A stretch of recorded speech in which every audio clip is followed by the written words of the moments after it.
Good morning, everybody. Happy Sunday. So, our book made the Amazon bestsellers list on the list of self help top 100. Last we checked, it was number 67. So, uh, thank you. That's pretty crazy. If you haven't had a chance to take a look at it, it's $3. The book is only $3, and that's only because we have to charge $3. Um, we didn't write it to make money. We wrote it to get the messages out there. But if you haven't had a chance to take a look at it, please take a look at it. There's a link on my Facebook page. But yeah, Amazon bestseller. Wow, who'd have thought? So, big picture day. So a story I had actually not heard. One of my Tony Robbins buddies told this story. Well, I'll just tell the whole thing and then we'll finish up at the end.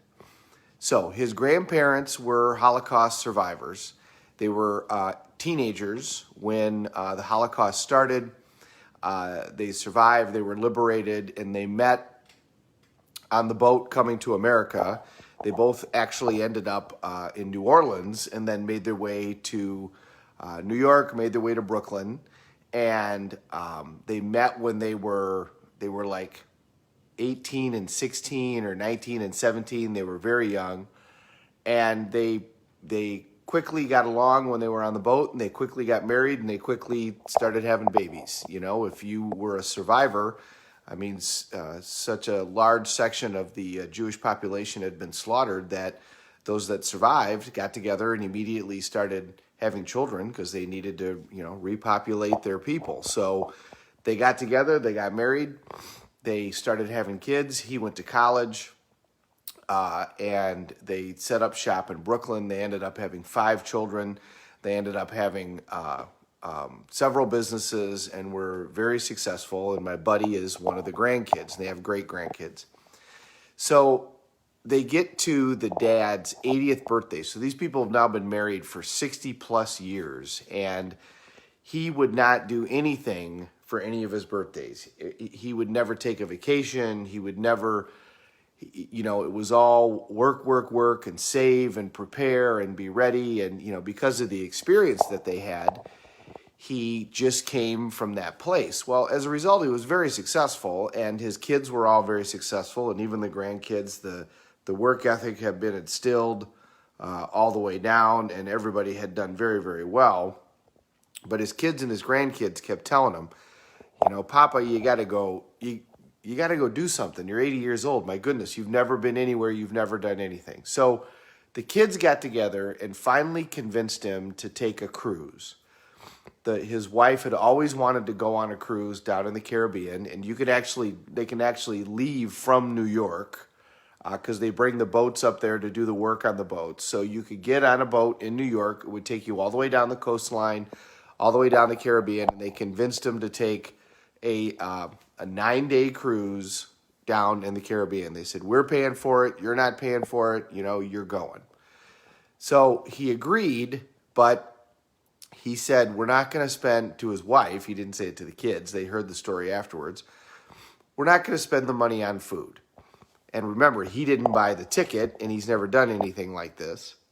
He told his wife, we're not going to spend the money on food. Food's going to be ridiculously expensive. I'll go on this cruise, but we're going to take our own food. We're going to take cheese and crackers. We're going to take herring. We're going to take, things that are in jars, things that are in cans, and we will eat our own food in our room. I'll go on the cruise and I'll do all this, but I'm not going to spend that money.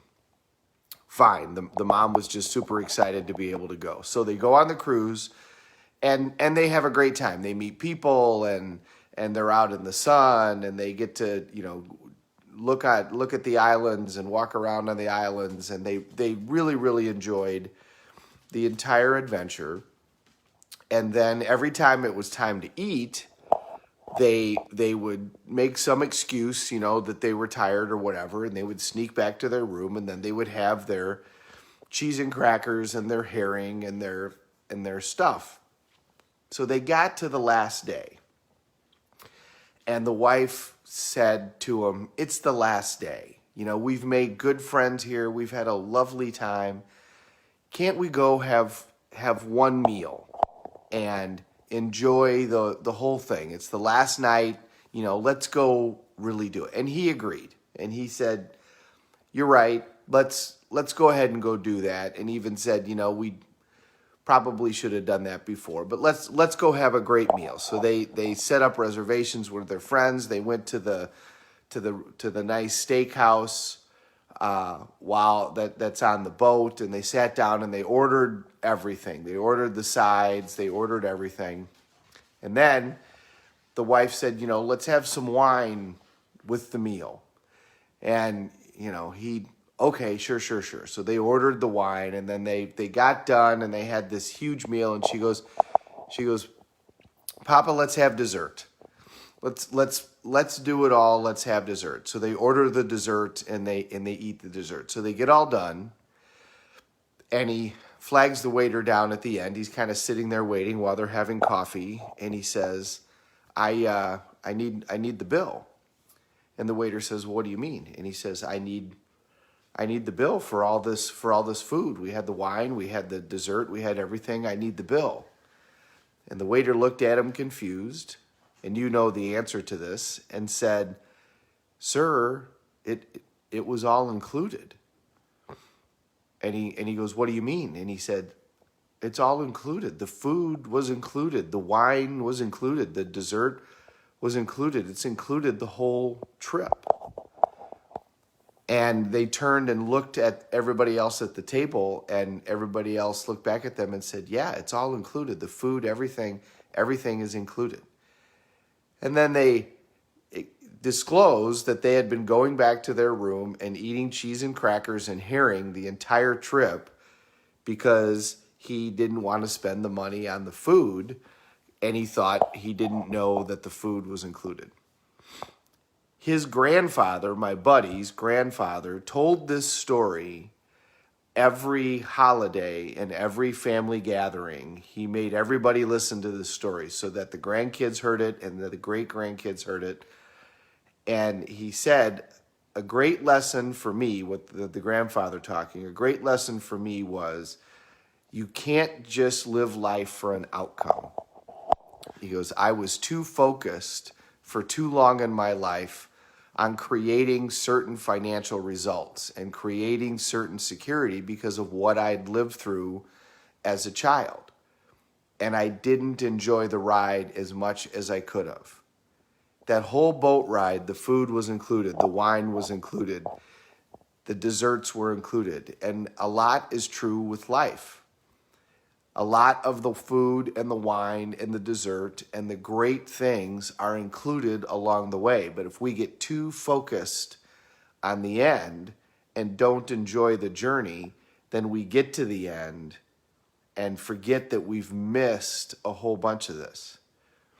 My buddy's grandfather lived into his 90s, and he said he told that story multiple times a year from his 80th birthday all the way until the day that he passed away. And from his 80th birthday until the day that he passed away, they took more cruises, they went on more trips, and they had an opportunity to do a couple of things before they were a little bit too old to do those things. But even then, they would go out to dinner once a week, and he learned that he needed to enjoy life along the way. And it wasn't just about creating your outcome. So as you go along on your journey, as we all go along on our journey, we have to remember to enjoy the ride. It's not just about getting there. You got to happily achieve, not achieve to be happy.